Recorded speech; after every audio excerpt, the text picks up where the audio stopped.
Hello students, welcome to physics second class. ये 11th class की physics second part चल रहा है। उसका हमने चैप्टर स्टार्ट किया था, चैप्टर नंबर 9, ठोसों के यांत्रिक गुण, मैकेनिकल प्रॉपर्टीज ऑफ सॉलिड्स। तो हम इससे पहले स्टडी कर चुके हैं। पिछले वीडियो में हम प्रतिबल तक आ गए थे स्टडी करते करते। उससे पहले बहुत सारे टॉपिक स्टडी किए। तो प्रतिबल क्या होता है कि किसी वस्तु के एकांक क्षेत्रफल पर जब हम बाह्य बल लगाते हैं तो इसमें इलास्टिसिटी का गुण बनता था। तो किसी वस्तु के एकांक क्षेत्रफल पर जितना प्रतिनयन बल उत्पन्न होता है, क्योंकि प्रतिनयन बल बाह्य बल के बराबर होता है, तो वो प्रतिनयन बल या बाह्य बल प्रतिबल कहलाता है। इसका हमने फॉर्मूला बनाया था कि प्रतिबल बराबर होता है बाह्य बल अपॉन क्षेत्रफल। जितने भी क्षेत्रफल पर लग रहा है वो एकांक पर आ जाएगा निकल के। तो प्रतिबल बराबर था F/A। अब हम आ जाते हैं कि प्रतिबल के प्रकार। तो प्रतिबल जो है वो 3 प्रकार का होता है। प्रतिबल 3 प्रकार का होता है, अनुदैर्ध्य प्रतिबल, आयतनात्मक प्रतिबल, और तीसरा थर्ड वन आता है हमारा अपरूपण या स्पर्शी प्रतिबल। तो वन बाय वन इनको हम थोड़ा डिटेल से जानेंगे कि आखिर होते क्या है ये। तो पहला आता है हमारा अनुदैर्ध्य प्रतिबल। देखिए, अनुदैर्ध्य प्रतिबल ये उस प्रकार का प्रतिबल होता है कि जब की वस्तु है हमारे पास में, यही वस्तु है, तो इस पर जो बाह्य बल है वो इस प्रकार से लगे कि जो पृष्ठ हम ले रहे हैं, जो एकांक क्षेत्रफल हम ले रहे थे, जो क्षेत्रफल है उसके लंबवत बल लगना चाहिए। उसके लंबवत बल लगे तो अनुदैर्ध्य प्रतिबल कहलाता है। वो प्रतिबल जिसमें बाह्य बल पृष्ठ के लंबवत कार्य करे, पृष्ठ के लंबवत कार्य करे, तो इस प्रकार लगने वाला प्रतिबल अनुदैर्ध्य प्रतिबल कहलाता है। जैसे ये हम एक तार मान लें, ये तार को डिनोट कर रहा है, और इसको मैं खींचने की कोशिश करूं, ऐसे खींचूंगा तो फोर्स यहाँ पर लग रहा है, और ये सरफेस है, और फोर्स जो है इसके जस्ट परपेंडिकुलर लग रहा है, अभिलंबवत। तो इस पर लगने वाला इस प्रकार का बल कहलाता है हमारा ये अनुदैर्ध्य प्रतिबल। तो अनुदैर्ध्य प्रतिबल का अगर मैं एग्जाम्पल लेना चाहूँ तो ये हमारा तार था, और इसके ये तार है, ये गोल बनेगा तार, थोड़ा सा और ठीक से बना लें तो हम इसको ऐसे बनाएं, ये तार हो गया हमारा। तो इसकी ये सरफेस है, इस सरफेस के ऊपर अभिलंबन जो बल लगता है ये वाला, इस कंडीशन में जो प्रतिबल जनरेट होगा यहाँ पर इस सरफेस के ऊपर, वो प्रतिबल कहलाएगा अनुदैर्ध्य प्रतिबल। तो किसी तार पर जो लगने वाला बल होता है वो इस कंडीशन में वो प्रतिबल अनुदैर्ध्य प्रतिबल कहलाता है। किसी तार की सरफेस पर यदि आप खींच रहे हो या उसे डिफॉर्म कर रहे हो तो उस कंडीशन में जो प्रतिबल जनरेट होगा वो अनुदैर्ध्य प्रतिबल होगा। ओके, तो ये हो गया अनुदैर्ध्य प्रतिबल। अब सेकंड वाला आ जाता है हमारा आयतनात्मक प्रतिबल। देखिए, आयतनात्मक प्रतिबल जो है एक नया केस है। ये आयतनात्मक प्रतिबल क्या है कि यदि आप किसी गेंद को किसी ज्यादा घनत्व वाले द्रव के अंदर डाल दें, ये एक गोला है हमारा, गोला मतलब गेंद है, इसको आपने यहाँ पर एक अधिक घनत्व वाला द्रव है इसके अंदर डाल दिया, गेंद को एक द्रव में भर डाल दिया है हमने, तो द्रव के जो पार्टिकल्स हैं इस पर ये फोर्स लगाएंगे चारों तरफ से। इस द्रव के कण इस गोले पर क्या लगाएंगे भाई, फोर्स लगाएंगे, और फोर्स लगाने पर हो सकता है, स्टैंडर्ड कंडीशन मान करके चलते हैं कि द्रव जो है अपने आयतन में कुछ कमी कर ले, हल्की बहुत कमी कर ले, और कमी करने के बाद में ये ऐसा आ जाए। ये हमने माना है इतना सारा, हालांकि होता नहीं है, लेकिन फिर भी हमने मान लिया है। तो ये हमारे पास में गोला था या बॉल थी, उसको हमने एक ज्यादा घनत्व वाले द्रव के अंदर रखा। रखने पर जो द्रव के कण थे वो इस पर चारों तरफ से बल लगा रहे हैं, और बल लगाने के बाद में जो जब उसके पृष्ठ पर अभिलंबत बल लगाएंगे तो वो अपने आयतन में क्या कर लेगा, कमी कर लेगा। तो इस कंडीशन में द्रव के कणों के द्वारा गोले के पृष्ठ पर जो अभिलंबत बल लगाया जाता है गोले के पृष्ठ पर, ये इसको हम जलीय प्रतिबल ही कह देते हैं बेसिकली, क्योंकि ये इसी कंडीशन में ज्यादा क्लासिफाई होता है। तो गोले के पृष्ठ पर जो ये द्रव के कणों के द्वारा अभिलंबत बल लगाया जाता है, इस प्रकार से एकांक क्षेत्रफल पर गोले के पृष्ठ पर अभिलंबवत द्रव के कणों के द्वारा लगाया गया और प्रतिबल आयतनात्मक प्रतिबल कहलाता है। आयतनात्मक क्यों कहलाता है? क्योंकि ये इसके आयतन में कमी कर देता है। ये आयतन में क्या कर देता है? कमी करेगा। तो इसलिए इस प्रकार के प्रतिबल को क्या पढ़ते हैं भैया? आयतनात्मक प्रतिबल। तो हमने प्रतिबल के दो टाइप पढ़ लिए, अनुदैर्ध्य किसी तार की सतह, किसी तार के ऊपर लग रहा होगा इलास्टिसिटी प्रोड्यूस करने के लिए, और आयतनात्मक किसी गोले के पृष्ठ पर लग रहा होगा इलास्टिसिटी प्रोड्यूस करने के लिए। अब थर्ड वन आ जाता है हमारा, तीसरा केस प्रतिबल का हमारा ये आता है कि अगर आप कोई इस तरह की वस्तु लें, आप कोई इस तरह की वस्तु लें, सपोज करो ये आप ये बुक ले लें, इसके दो पृष्ठ हैं, एक ये नीचे वाला पृष्ठ है और एक ऊपर वाला पृष्ठ है। तो आप ये सम्मुख पृष्ठ कहलाते हैं, ये जो फलक है ये ऊपर वाला और नीचे वाला सम्मुख फलक है। अगर आप इसमें इस तरह से टेंजेंशियल फॉर्म में फोर्स लगाएं, जो बाह्य बल है वो टेंजेंशियल फॉर्म में हो, और मैंने इस तरह से लगाया, तो देखिए जरा दोनों पृष्ठों के बीच में ये वाला ऊपर वाला पृष्ठ और नीचे वाला पृष्ठ जो है यहाँ पर परिवर्तन हो गया है, इनमें जो विस्थापन आ गया है। तो इस प्रकार से प्रतिबल अगर आप लगाएं, लेकिन कोई दो फलक हो और उसमें टेंजेंशियल एक समांतर बल लगाया जा रहा है, एक फलक के समांतर बल लगाया जा रहा है और दोनों फलकों के बीच में विस्थापन जनरेट हो जाए, तो इस प्रकार का प्रतिबल कहलाता है स्पर्शी प्रतिबल या अपरूपण प्रतिबल। किताब इसका बेस्ट एग्जांपल है समझने के लिए। एक बार फिर समझ लें कि ये एक बुक है, ये इस बुक के ऊपर की सरफेस है, बुक के नीचे की सरफेस है। मैं इस पर बल ऐसे नहीं लगा रहा नीचे को, तो हम इसमें इलास्टिसिटी प्रोड्यूस करने के लिए नीचे वाला फिक्स है सिरा, तो ऊपर वाली सतह पर यदि आप फोर्स लगाएं, ऐसे लगाया आपने फोर्स, तो ऊपर वाला जो फलक है वो नीचे वाले से अलग हो जाता है, थोड़ा बहुत इनके फलकों में डिफरेंस आ जाता है। तो जितना यहाँ पे डिफरेंस अगर जनरेट कर रही है समांतर लगाया गया बल, तो इस प्रकार का जो प्रतिबल है वो कहलाता है हमारा अपरूपण या स्पर्शी प्रतिबल। ओके, तो प्रतिबल के अधिक तीनों प्रतिबल के प्रकार है वो आपको क्लियर हो गए होंगे, नोट्स में भी ये आपको लिखाया गया है। अब आ जाता है आपका विकृति। नेक्स्ट टॉपिक क्या आ जाता है आपका? विकृति। विकृति, विकृति क्या होती है? देखिए, विकृति की डेफिनेशन आपको बताई गई है। विकृति कि किसी वस्तु की ये हमारा तार था, यदि आपने इस पर फोर्स लगाया तो इसमें इलास्टिसिटी के कारण इसकी लंबाई में वृद्धि हो जाएगी, अर्थात इसकी विमा परिवर्तित हो जाएगी।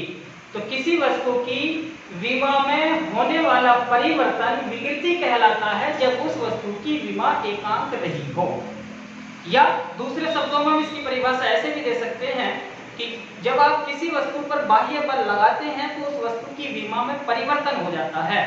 तो विमा में होने वाला परिवर्तन तथा प्रारंभिक विमा के अनुपात को, विमा में होने वाला परिवर्तन तथा प्रारंभिक विमा के अनुपात को विकृति कहते हैं। ओके, एक बार फिर समझ लें विकृति क्या होता है कि यदि आप किसी वस्तु पर बाह्य बल आरोपित कर रहे हैं और वो वस्तु अपनी विमा बदल ले, विमा का मतलब है कि इसकी लंबाई बदल जाए, उसकी चौड़ाई बदल जाए, उसकी ऊंचाई बदल जाए, कहने का अर्थ है कि उसकी एक डायमेंशन चेंज हो जाए, तो विमा में होने वाले परिवर्तन को और जो उसकी प्रारंभिक विमा रही होगी, अगर इसकी लंबाई में परिवर्तन हो रहा है और इसकी प्रारंभिक लंबाई रही होगी, तो उन दोनों का जो अनुपात है वो विकृति कहलाता है।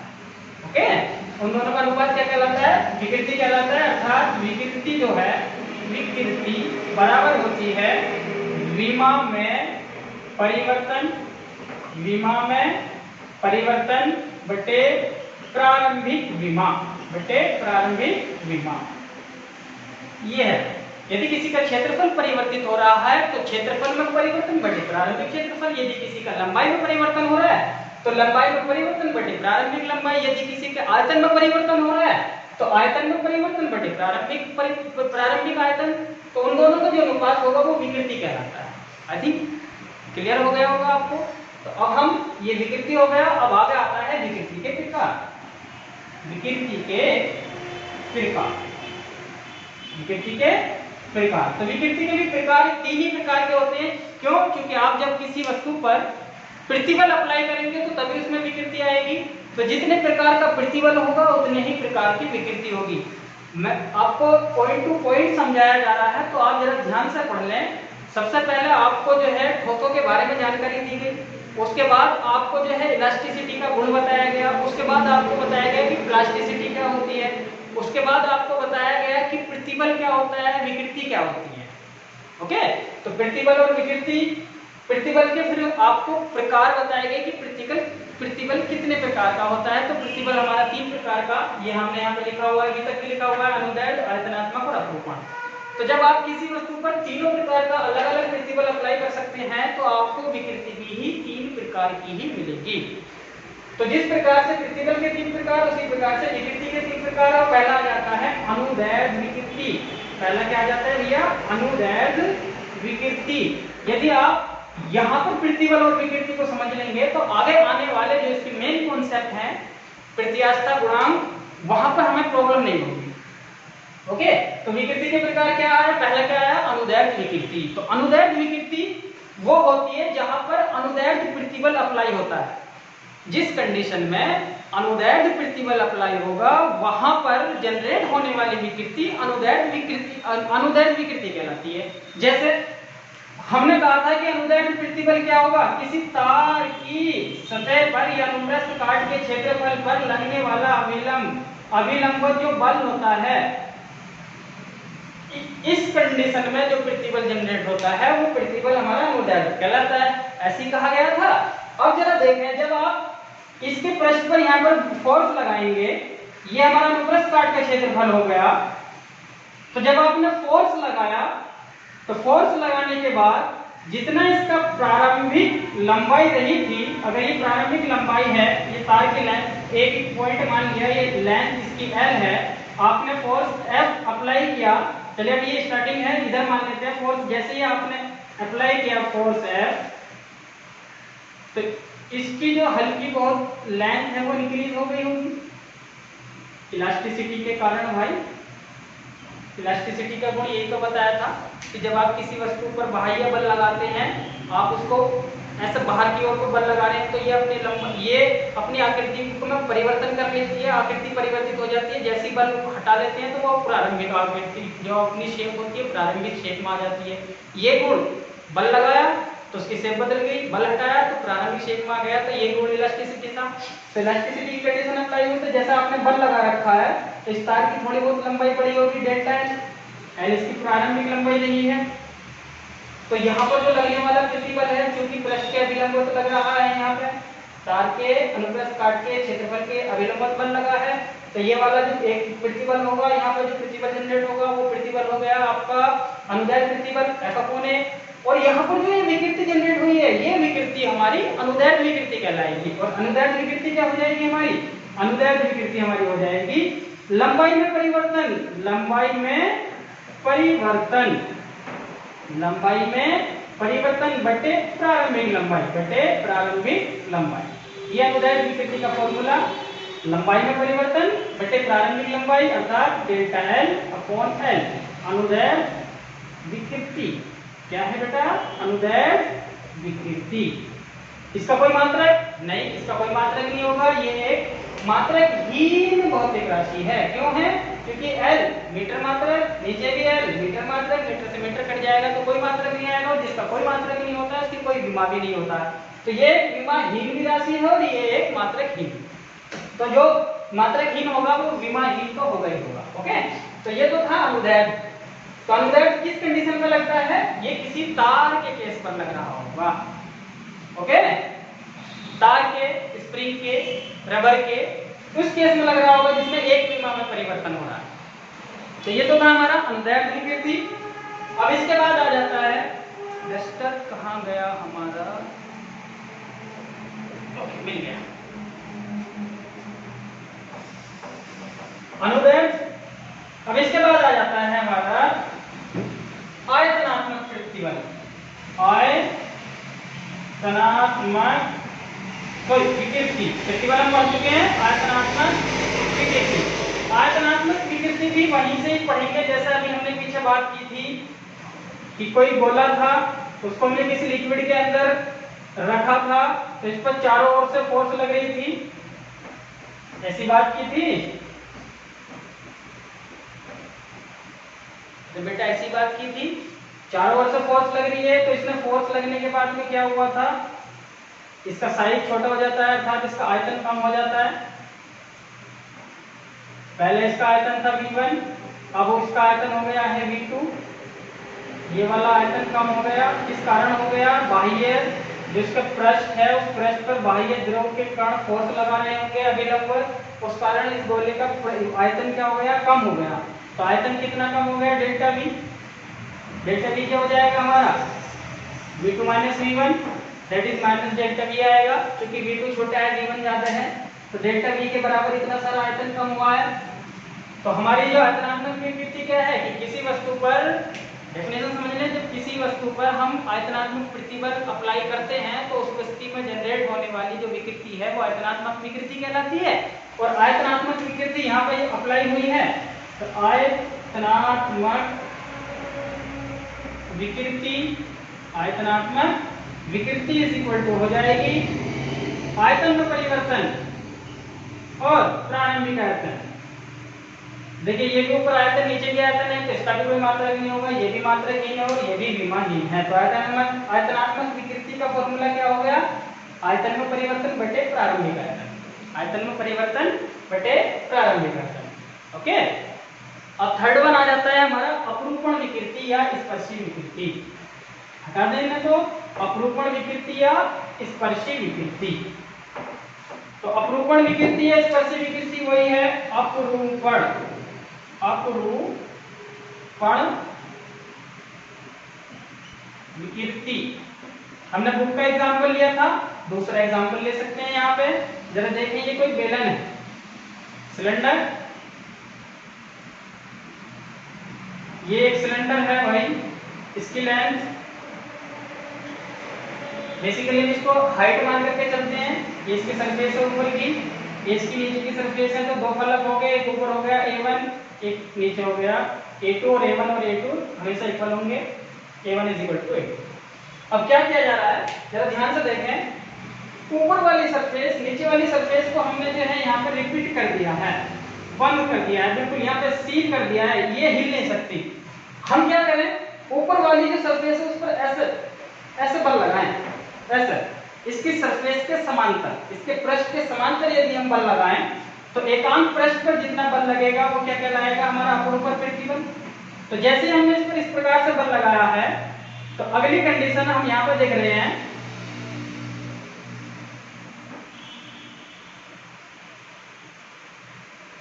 ये पृष्ठ तो हमारा सील हो गया था, इसको हमने रिपीट कर दिया था यहाँ पे, और ऊपर वाला पृष्ठ ये रहा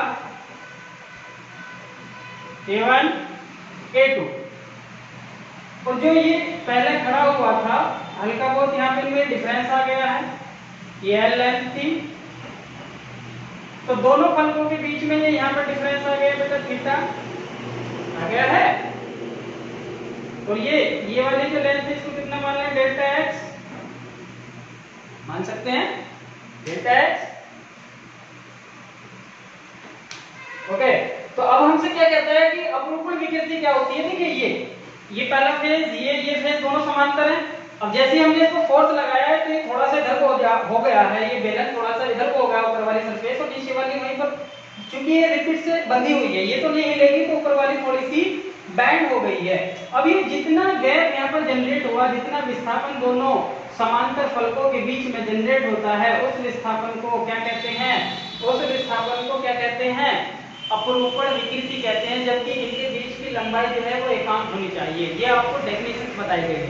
तो अपरूपण विकृति की डेफिनेशन क्या है? बेसिकली यदि ये लंबाई एकांक है तो इन दोनों फलकों के बीच में जितना विस्थापन जनरेट हुआ है, विस्थापन की वो वैल्यू अपरूपण विकृति कहलाएगी। अब यदि ये यहाँ पर L वैल्यू हमें दी गई है, ये एक नहीं है, तो हम कहेंगे कि अपरूपण विकृति क्या है?